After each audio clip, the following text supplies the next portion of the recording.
بسم اللہ الرحمن الرحیم۔ فصل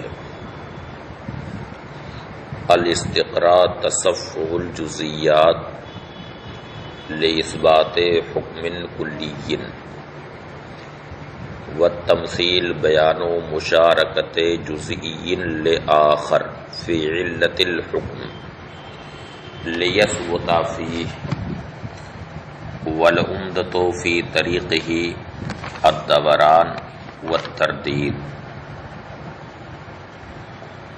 یہ فصل استقراء تمثیل کے بیان میں ہے۔ کبریٰ وغیرہ میں آپ حضرات نے یہ پڑھا ہے کہ حجت کی 3 قسمیں: قیاس، استقراء اور تمثیل۔ ابھی تک آپ حضرات کے سامنے جو بحث ہوئی ہے وہ سب قیاس کی بحث تھی۔ اس فصل میں حجت کی باقی 2 قسموں کا بیان ہے، ایک استقراء اور دوسری قسم ہے تمثیل۔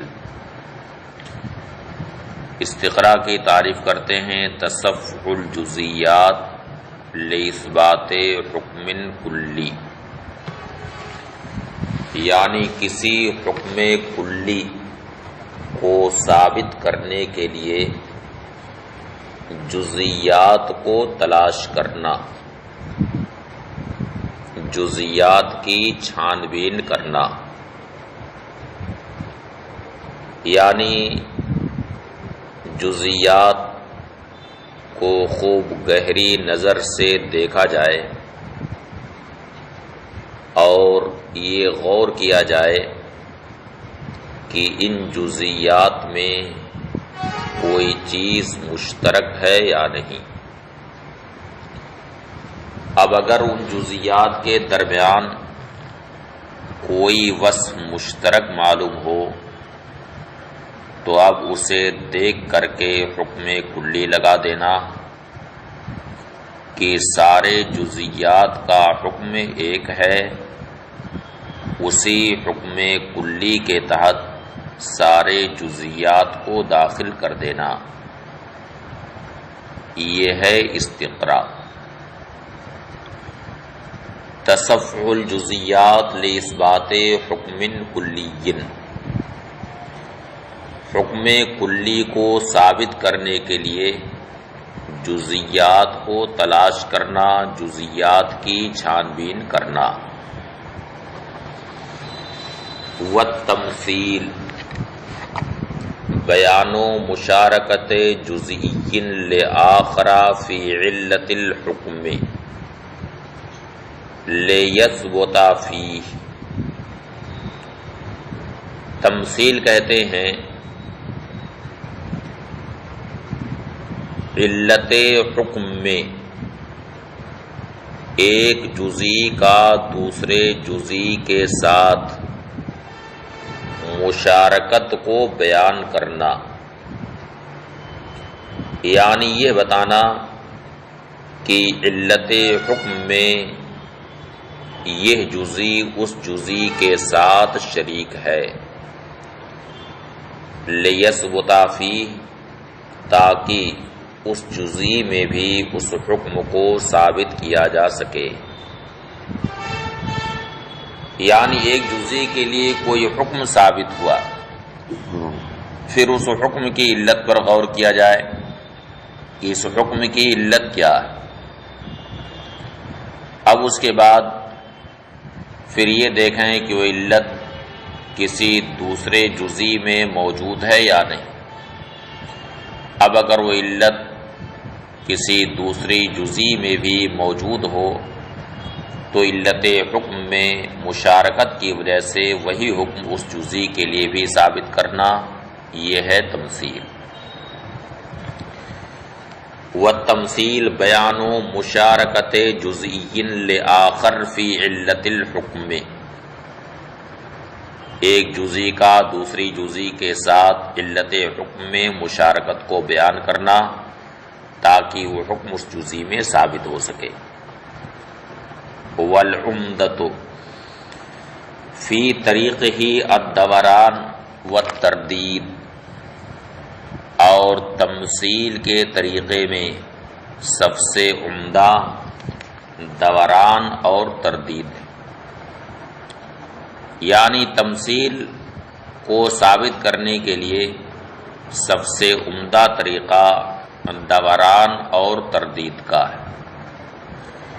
دوران کا مطلب ہے کہ جہاں علت پائی جائے وہاں حکم پایا جائے، جہاں علت نہ پائی جائے وہاں حکم نہ پایا جائے، اور تردید کا مطلب دو چیزوں کے درمیان کسی امر کو دائر کر دینا کہ یا تو یہ ہوگا یا تو یہ ہوگا، یہ تردید کا مطلب ہے۔ اب اس کے بعد ان دونوں میں سے کسی ایک کو باطل قرار دینا۔ قولہ الاستقراء، اعلم ان الحجۃ علی ثلاثۃ اقسام، جان لو کہ حجت کی تین قسمیں،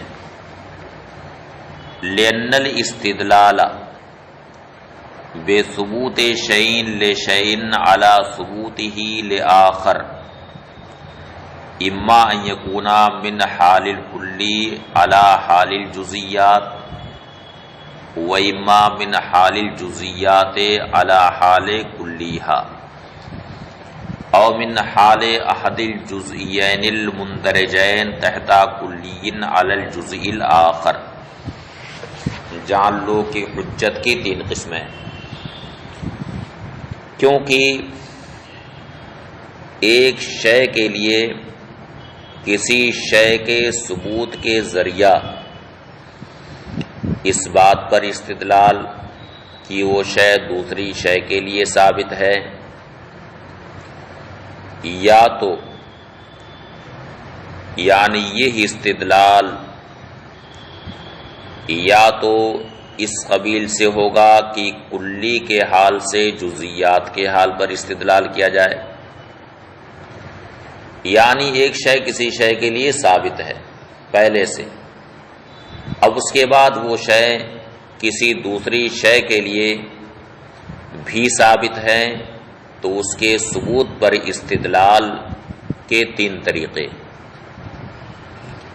ایک طریقہ یہ ہے کہ کلی سے استدلال کیا جائے جزیات کے حال پر، دوسرا طریقہ یہ ہے کہ جزیات کے حال سے کلی کے حال پر استدلال کرنا، اور تیسرا طریقہ ہے کہ ایک جزئی کے حال سے دوسرے جزئی کے حال پر استدلال کرنا۔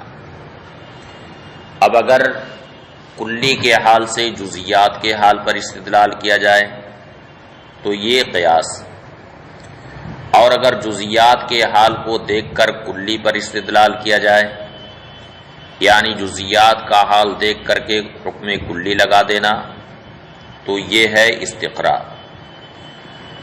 اور یا ایک جزئی کے حال سے دوسرے جزئی پر استدلال کرنا کسی وصف میں اشتراک کی وجہ سے، تو اسے تمثیل کہتے ہیں۔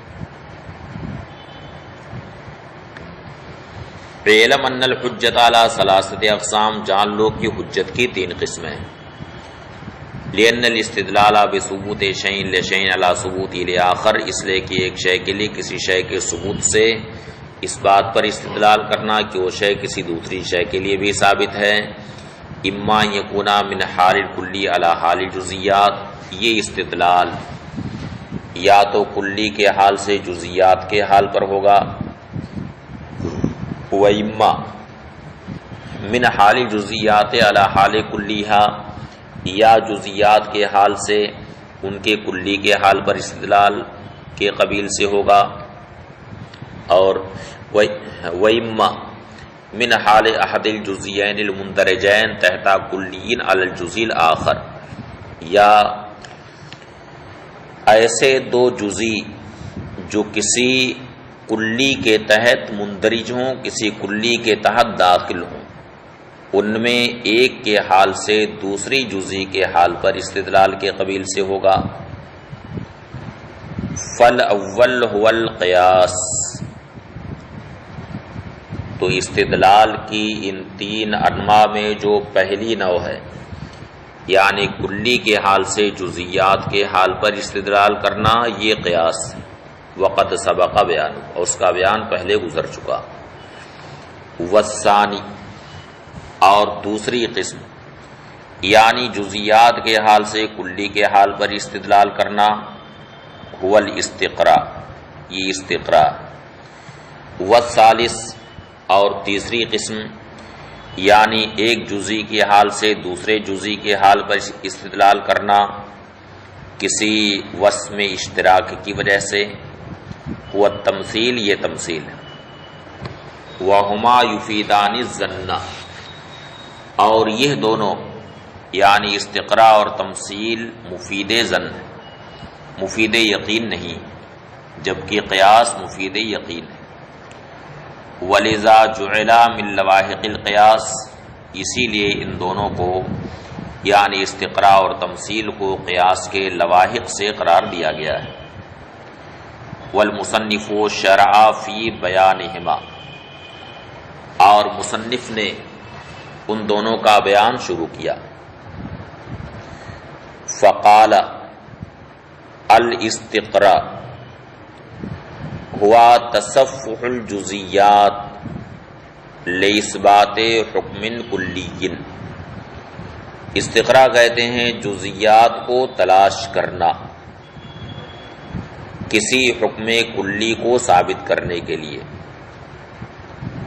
یعنی ہوا تتبع اکثر الجزیات لیحکم بحکمها علی کلی یشملها، یعنی اکثر جزیات کو تلاش کرنا، ان میں غور و فکر کرنا، تاکہ ان جزیات کا حکم اس کلی پر لگایا جا سکے جو کلی ان سارے جزیات کو شامل۔ کما اذا تصفحنا جزیات الحیوان من الانسان والفرس والغنم فوجدنا انها تحرك فكها الاسفل عند المزغ فحكمنا بان كل حيوان يحرك فكه الاسفل عند المزغ۔ اس کی مثال یہ دیتے ہیں کہ جب ہم حیوان کے جزیات یعنی انسان، فرس، غنم، ان سب میں جب ہم غور کرتے ہیں تو ہم یہ پاتے ہیں کہ یہ سارے جزیات چبانے کے وقت اپنا نیچے والا جبڑا ہلاتے ہیں، تو ہم نے ان جزیات کو دیکھ کر ایک حکم کلی لگا دیا، اور وہ حکم کلی یہ ہے کہ ہر حیوان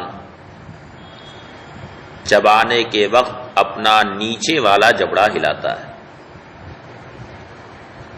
اب یہاں اکثر جزیات کو دیکھ کر ایک کلی حکم لگا دیا گیا سارے حیوان کے لیے کہ ہر حیوان ایسے ہی ہے، یعنی ہر حیوان چبانے کے وقت اپنا نیچے والا جبڑا ہلاتا ہے۔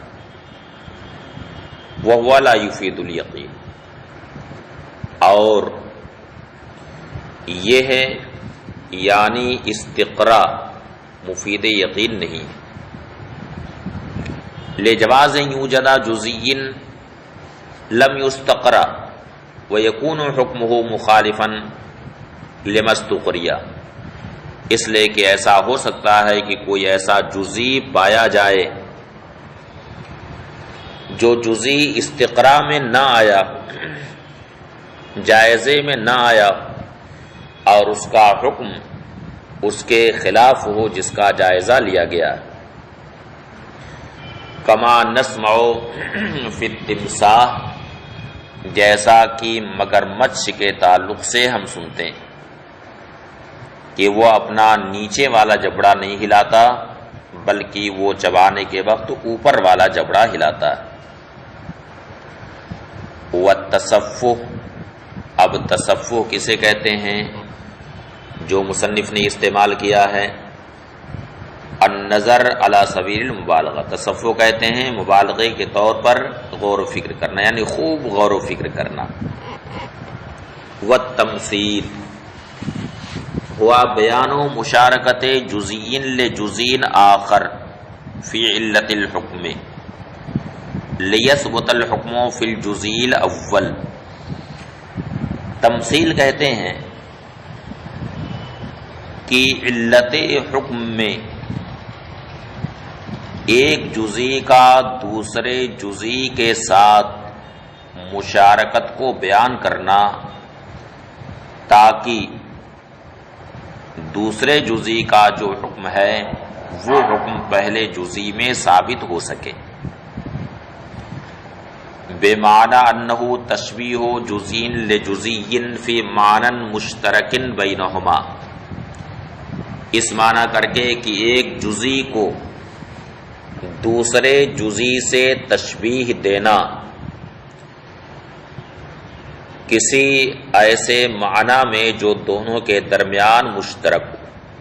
ظاہر ہے کہ تشبیہ کے لیے وجہ شبہ چاہیے، یعنی کوئی ایسا معنی چاہیے جو دونوں کے درمیان مشترک ہو۔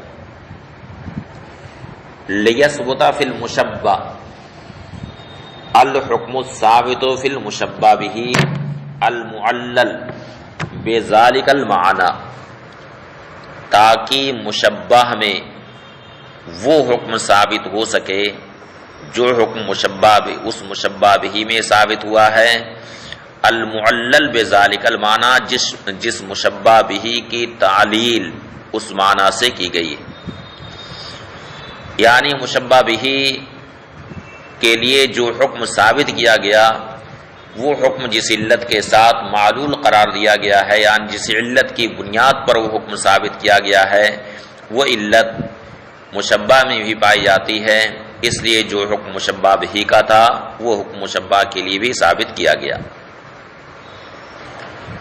والجزئی الاول یسمى فرعا، اور پہلے جزئی کو فرع کہا جاتا ہے، والثانی اصلا، اور دوسرے جزئی کو اصل کہا جاتا ہے۔ بیان ذالک ان حکم الخمر الحرمت، اس کا بیان یہ ہے کہ شراب کا حکم حرمت ہے، کہ شراب حرام ہے۔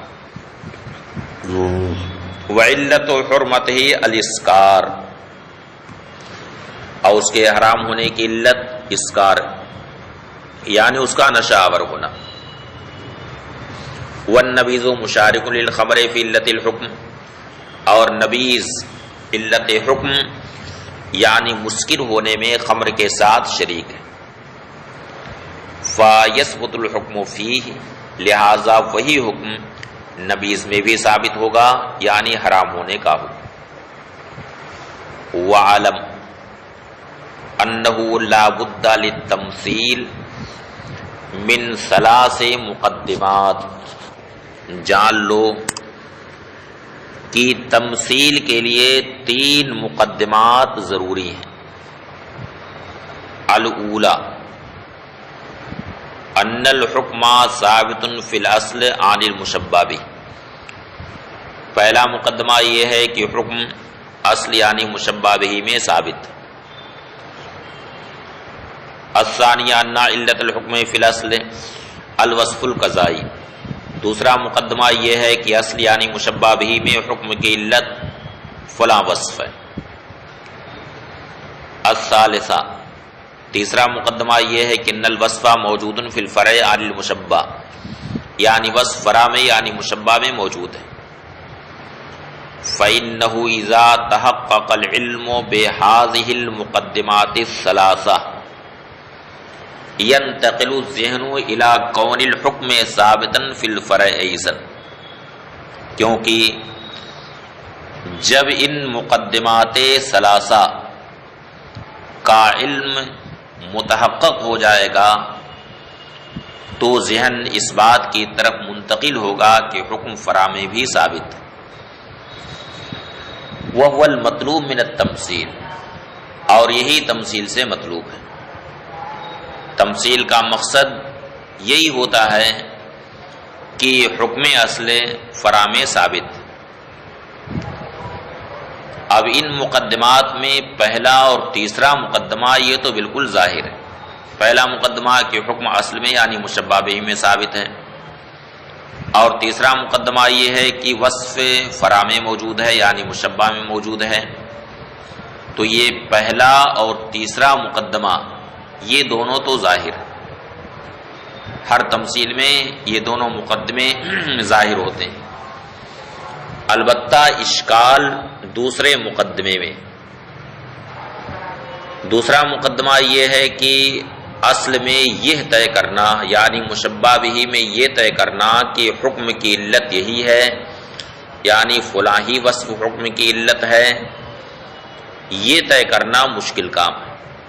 یہی وجہ ہے کہ اس میں اختلافات بہت ہوتے ہیں. کسی نے کچھ طے کیا، کسی نے کچھ طے کیا، تو اختلافات اس میں بہت ہوتے ہیں. ثم ان المقدمۃ الاولى والثالثہ ظاہرتان فی کل تمثیل.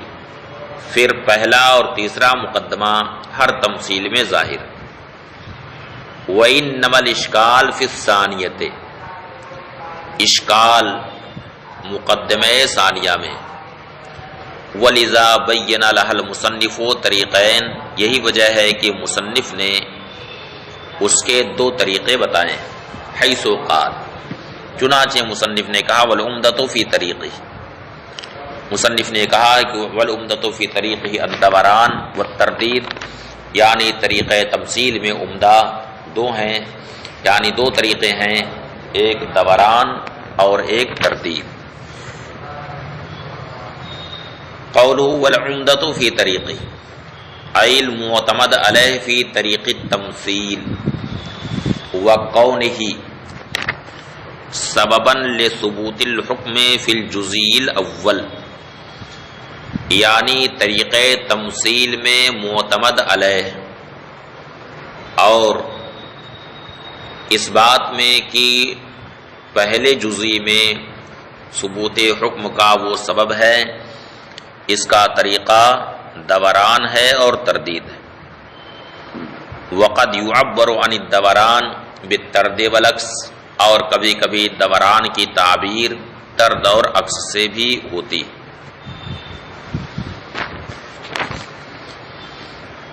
طرد و عکس کا مطلب ہے کہ جہاں علت پائی جائے وہاں حکم پایا جائے، اور جہاں علت نہ پائی جائے وہاں حکم نہ پایا جائے.